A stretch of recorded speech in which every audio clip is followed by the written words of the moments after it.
Olá pessoal, estamos de volta aqui mais uma vez, dando continuidade à parte ligada ao módulo voltado para a parte de análise de acidente de trabalho e análise de acidente. Então aqui nós vamos ver, só para poder dar um insight de análise de acidente. Então vamos ver aqui um estudo de casos bem simples de acidente. Observe só. Identifique os acidentes que podem ser considerados como acidente de trabalho. Então, João, durante o expediente, recebeu um telefonema comunicando o falecimento de seu pai, que morava em uma cidade vizinha. Seu chefe lhe concede uma licença de 3 dias e providencia um veículo da empresa para levá-lo até a referida localidade. Durante o percurso acontece um acidente, vindo a ferir João e o motorista. Este caso é considerado acidente de trabalho? Então eu passei meio rápido aí, todo mundo já viu que a resposta é não. Por quê? Já temos que tomar como base o princípio do que é um acidente de trabalho, pelo exercício de trabalho a serviço da empresa. O João recebeu a notícia sobre o falecimento do seu pai e ele recebeu uma licença de 3 dias e disponibilizou o veículo da empresa. Então ele já não estava mais a serviço da empresa, estava liberado da empresa durante esses 3 dias.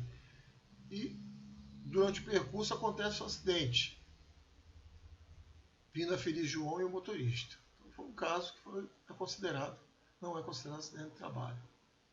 Bem até aí, pessoal? Só para você ter uma ideia aqui, de uma maneira bem simplificada, do estudo de caso. O outro, em um domingo, Wanda passava pela frente ao escritório local onde trabalhava, quando percebeu que algumas crianças tentavam quebrar os vidros das janelas tirando pedras. Espontaneamente, Wanda tentou dispersar as crianças, visando evitar danos à empresa, quando uma das pedras veio a feri-la. Wanda procura comunicar seu chefe o ocorrido, alegando ser acidente de trabalho, que se considera ou não. Então, eu particularmente tenho uma opinião diferente dessa aí, mas perante a lei, define que também é acidente de trabalho em caso de uma pessoa, um empregado, tentar evitar prejuízo ou lhe proporcionar proveito. Isso também seria considerado acidente de trabalho. Então, nesse caso, é sim. Aqui já Augusto foi a São Paulo prestar serviço a uma empresa retornando do almoço. Foi abordado por um trombadinha que o derrubou, roubando-lhe o relógio. Com a queda, sofreu escoriações e uma torção no braço. O que aconteceu com Augusto se caracteriza como acidente de trabalho? Sim, se caracteriza como acidente de trabalho. Ele estava também a serviço da empresa, né? E o evento aconteceu, mas estava a serviço da empresa nesse momento. Cristina é uma empregada em gozo de férias. Aí já está de férias. Hoje ela resolveu fazer uma visita aos amigos no local de trabalho. Distraidamente sentou-se em uma cadeira quebrada, caindo e sofrendo algumas escoriações, necessitando de acidente médico. Este caso você considera acidente de trabalho? Não é considerado acidente de trabalho, que já estava em gozo de férias, foi lá visitar seus colegas de trabalho. Não é muito comum ninguém ficar indo no trabalho durante férias, mas esse caso aqui com a Cristina aconteceu. Após o almoço, Pedro, ao retornar ao seu trabalho, em seu carro particular, atropelou um animal e, em consequência dessa ocorrência, sofreu torção no seu braço direito. Nesse caso, é considerado acidente de trabalho? Sim, porque ele estava, na hora do almoço, está contemplado o acidente de trabalho, desde que não descaracterize o que a CLT fala, que o intervalo do almoço é para refeição e descanso. Então, se uma pessoa ela sai para, vamos supor, saiu da empresa, a empresa não tem restaurante dentro da sua dependência, ele foi almoçar na cidade, lá ele almoçando, saiu do almoço, correu para pagar tempo, foi no banco, né, usando o seu horário de almoço, bateu a cabeça lá, se acidentou. Ele não pode ligar acidente de trabalho, que a gente sabe que todo mundo faz isso, né, vai lá pagar suas contas, aproveitando o seu tempo, mas não pode enquadrá-lo como acidente de trabalho, porque perante CLT, o horário do almoço é para refeição e descanso. João foi agredido no seu local de trabalho por um homem estranho, privado do uso da razão, não pertencente à firma em que trabalha. Em consequência da violenta agressão, João sofreu traumatismo na região do tórax. Você considera esse caso como acidente de trabalho? Sim, porque estava nesse local a serviço da empresa. O homem estava privado da razão porque teve acesso. Então tem lugares que tem atividades que são na rua, céu aberto. Então está passando um monte de gente ali, de todos os tipos. Então isso é possível acontecer. E se acontecer acidente de trabalho, porque ele estava a serviço da empresa naquele local. Aconteceu o acidente, vai precisar de uma análise de acidente de trabalho. Então, como é que funciona? Método de investigação. Objetivo: numa investigação de acidente, é importante não buscar um culpado, e sim as causas básicas que levaram ao ocorrido do acidente. Na minha carreira na área de segurança, então eu já presenciei cenários assim, de pessoas participando de um trabalho de investigação de acidente, mas estavam com uma tendência de buscar o culpado. Então, não deve ser assim nunca, muito pelo contrário. Então, você que está nos ouvindo, se perceber uma atmosfera com esse tipo de direção, você chega e procura dar uma fala inicial para contextualizar com essa realidade, que a intenção não é buscar culpados, e sim as causas básicas que levaram ao ocorrência do acidente. Então vamos aqui, condições indispensáveis à realização de uma análise de acidente. A análise deve ser feita o mais cedo possível, após o acidente no próprio local em que ocorreu. É necessário distinguir coleta de fatos e interpretações. Então muita gente confunde isso, já sai interpretando. Então não se deve fazer isso, pois confundir essas duas etapas constitui sério obstáculo à análise. A interpretação é uma etapa que deve ser iniciada quando o máximo possível de fatos já tiver sido coletado e ordenado. A interpretação deve ser realizada a partir de fatos circunscritos. Caso contrário, será influenciada pelo ponto de vista de cada observador. Coleta de fatos deve ser realizada com cuidado e objetividade, por pessoa que tenha bom conhecimento do modo de execução habitual do trabalho.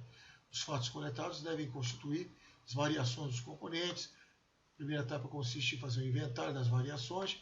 O inventário é efetuado a partir da lesão, termo último do acidente, regredindo progressivamente no tempo para estender o máximo possível o campo de investigação. Então vamos ver como é que seria isso. Então, resposta inicial imediata à ocorrência do evento. Tomar o controle da situação, assegurar os serviços de primeiros socorros de emergência e emergência, logicamente. Pode haver resgate, ou remoção de acidentados. Controlar os acidentes secundários, às vezes um acidente pode provocar outros. Por exemplo, no trânsito, então, o carro parou ali, é importante, atropelou alguém, se for possível, tirar do local para abrir a circulação normal, que isso pode acontecer em outros acidentes, até porque existem muitos curiosos. Aqui começa a investigação. Então, identificar as fontes de evidência, vamos estar vendo uma a uma. Preservar as evidências, determinar o potencial de perdas e informar os gerentes apropriados. Então, coletando evidência. Então, vamos usar uma técnica simples para reunir as informações através do método de 4P. 4Ps, né? Seriam posições, pessoas, partes e papéis. Então, coletando evidência. Então, coletando evidências é o primeiro, com 4Ps. Evidências de posição. A primeira evidência de posição, sabemos que é a posição, pessoas, partes e papéis. Incluir o posicionamento de pessoas, equipamentos, materiais e o ambiente de trabalho. Então, ver o local onde estava, como é que estava posicionado, ver desenhos, esboços, mapas, tirar fotografia do local, diversos ângulos. Evidência de pessoas, já envolve a entrevista, quem vai ser entrevistado, a testemunha ocular, o acidentado quando possível. Então, tem casos que não é possível entrevistar o acidentado. Supervisor, pessoas do convívio social, se for o caso, né? Se o acidente tiver uma repercussão muito grande, às vezes é bom também entrevistar pessoas do convívio social. Então, mas no geral se usa testemunha ocular, entrevistar o supervisor, que envolve o testemunho ocular, o supervisor, então um colega de trabalho, que estava por perto, e o acidentado quando for possível. Evidência de pessoas. O acidentado deve ser entrevistado só deixando de fazê-lo em situações totalmente que possibilitem a sua realização. Então, mesmo que vamos supor que não dê para fazer na hora, tem que fazer em outro momento, ou marcando, convidando, convocando esse acidentado para participar de reunião de CIP e aproveitar na própria reunião de CIP para fazer. Isso em reunião ordinária. Reunião extraordinária tem que ser tratado de maneira extraordinária, com as informações ali de imediato, como já falamos anteriormente sobre a reunião extraordinária. Deve ser entrevistado o colega de trabalho do acidentado, supervisores e demais conhecedores dos recursos e do funcionamento do sistema. Agora, evidência de partes. Inclui as máquinas e outros equipamentos que possam ter contribuído para o acidente. Itens adequados à tarefa. A tarefa ela tinha itens, tinha os procedimentos, o que se tinha para dar direção naquela tarefa, tinha o passo a passo, material adequado, equipamento de segurança adequado, o pessoal foi treinado, então itens adequados à tarefa também, né, partes. Os danos anteriores, se já houve ocorrências anteriores de acidente, ou problemas da máquina de maneiras anteriores, mas que não tenha tido lesão, não tenha tido acidentado. Proteções e bloqueios estavam funcionando, os bloqueios estavam danificados, estavam funcionando adequadamente. A sinalização da própria máquina, então, evidência de parte. Aí da evidência de parte.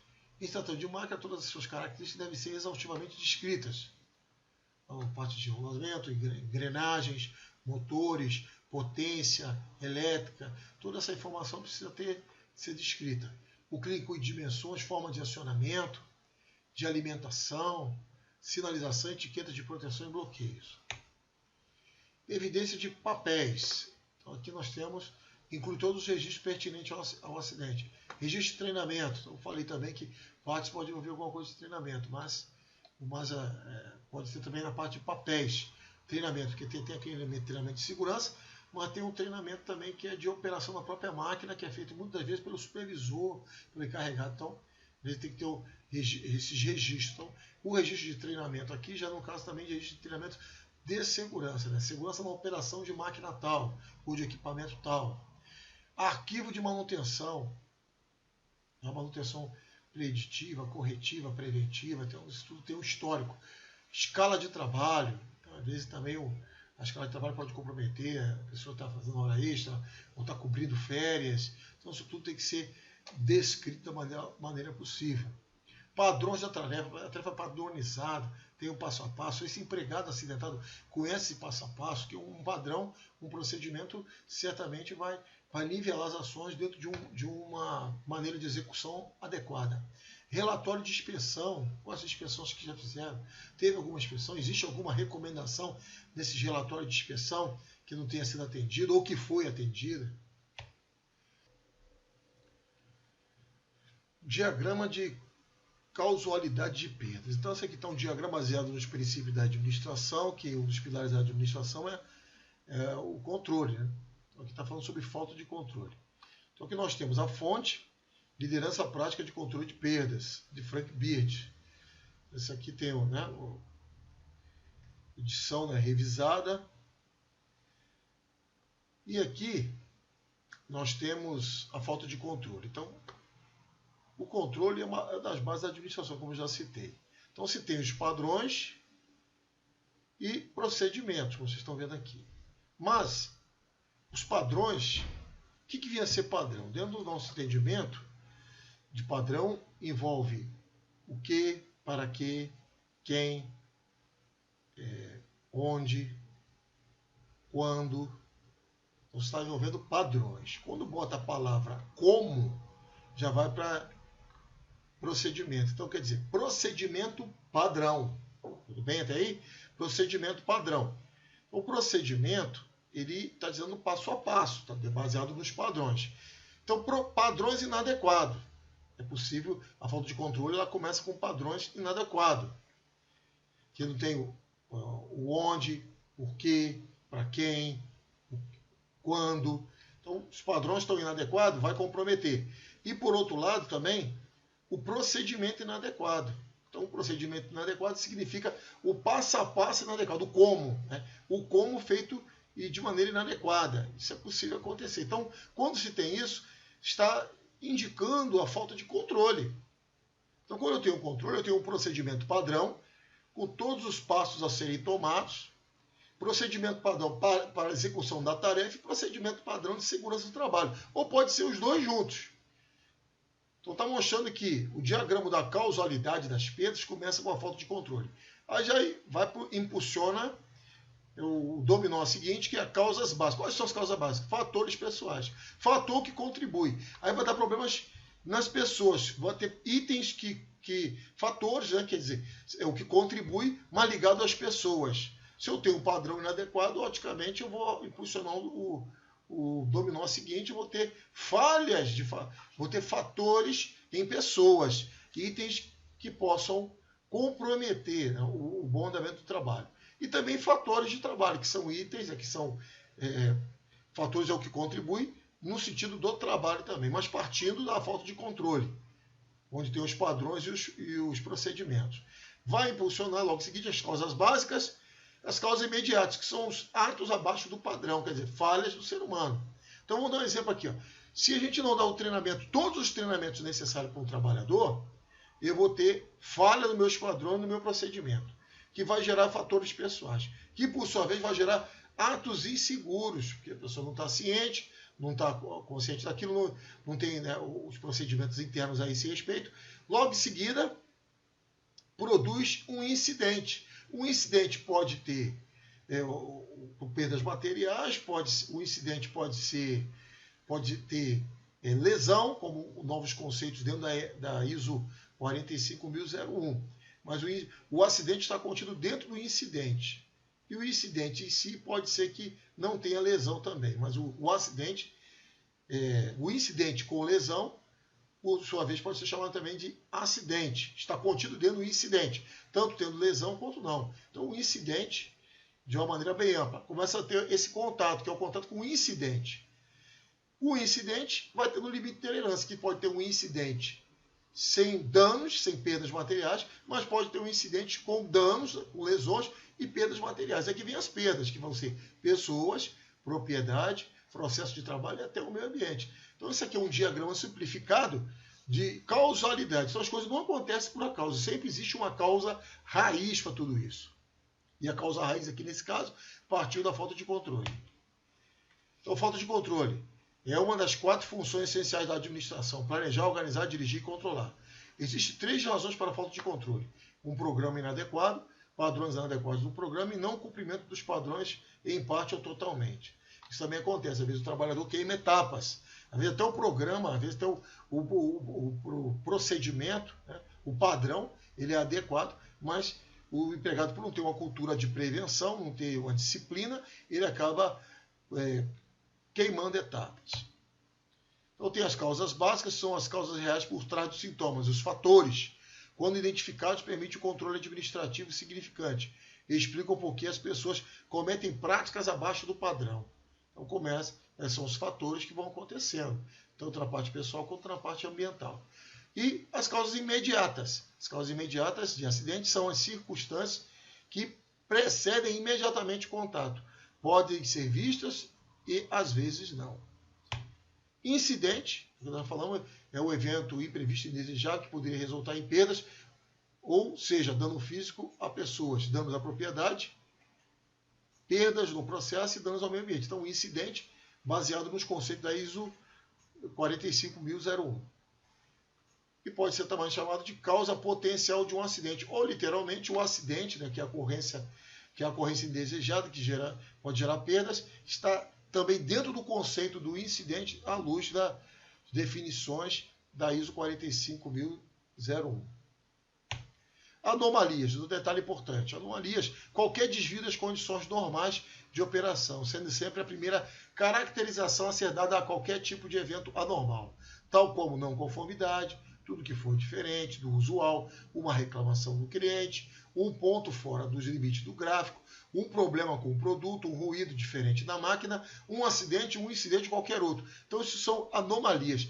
É preciso dar atenção às anomalias. Tem gente que só dá atenção quando a coisa quebra, mas isso é cultural. É preciso dar atenção às anomalias.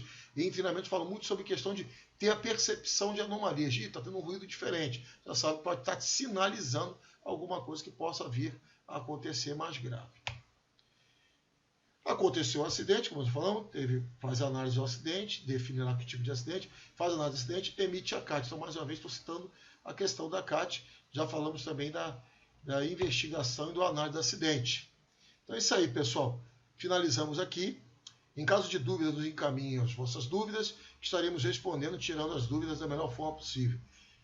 Ok? Então, boa sorte, bons estudos e até a próxima.